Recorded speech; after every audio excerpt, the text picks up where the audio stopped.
It's not loading. Okay, hi guys, this is Alpha. This is pretty much a default cube in Blender. I'm going to be showing you the 3 steps to making a armature out of it. So the cube is going to be your skin, and I'm going to probably make a tail-like thing. So that cube is going to be the back of our tail, and we'll just add another one in between. And when you're making the skin of your object, you're pretty much going to do it by either duplicating the objects, which if you're making stuff for Minecraft, which is what this video is actually demonstrating, you'll probably be duplicating. However, you could also extrude from the edge of one cube by pushing the E key to make it bigger. Now we're going to change back to object mode and add a bone so that we can create a skeleton.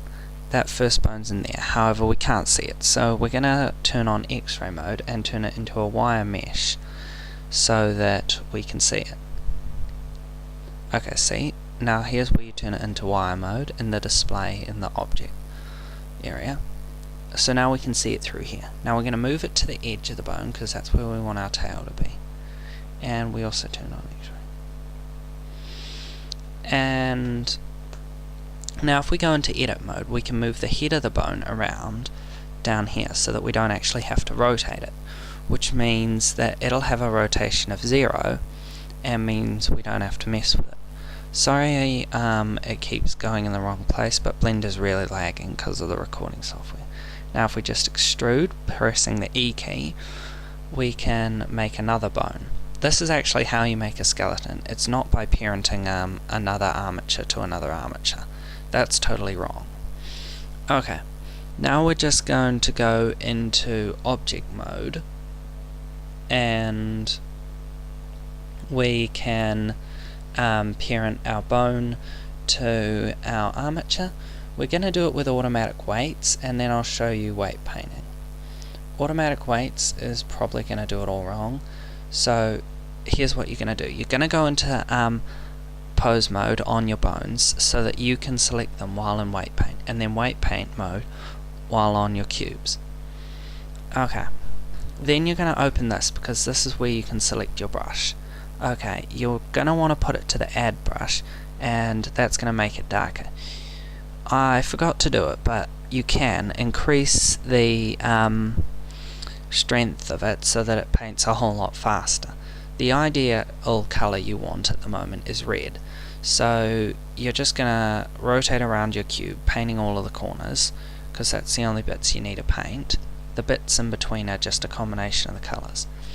Now that cube up there is not supposed to be affected by this bone because it's the next cube in the bone line, so we've got to subtract all this influence, and then if I was going to do this, oh, see there, I just increased the strength. But if I was actually making a proper armature, I would on each of the bones also be doing it, but for this tutorial I'm just going to do it on this one bone at the end.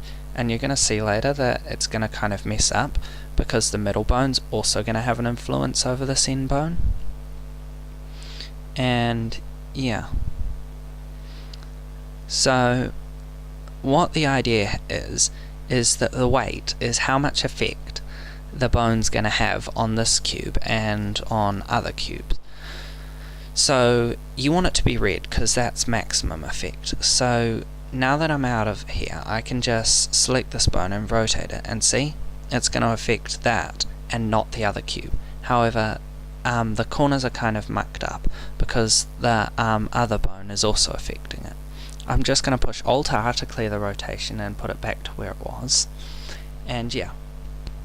Now, if I go into edit mode, I can duplicate this bone to create our IK bone, because the last step of rigging is inverse kinematics. You've got to create an IK bone for which the other bones are going to follow.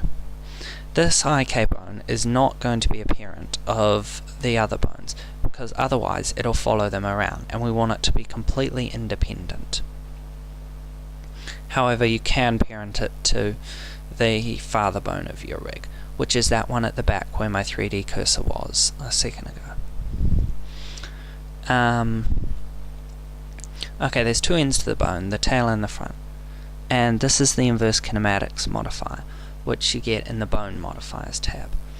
So if you click the bone, then this is, we're going to have to get rid of our parent, and yeah, then you go into pose mode and you click the bone you need, and then you can add the inverse kinematics modifier to it in the modifiers section. Inverse kinematics is pretty much meaning one bone is going to pull on another. So I'm just going to select the armature and the bone, which is bone 3, because I didn't bother to name it, though you can name it like tail IK. Now because it's at 0, it's going to influence the entire skeleton right back to the armature. So if we set it to 1, it'll only influence this bone. See, it just adjusted. Or 2, the first 2 bones away from it. And yeah,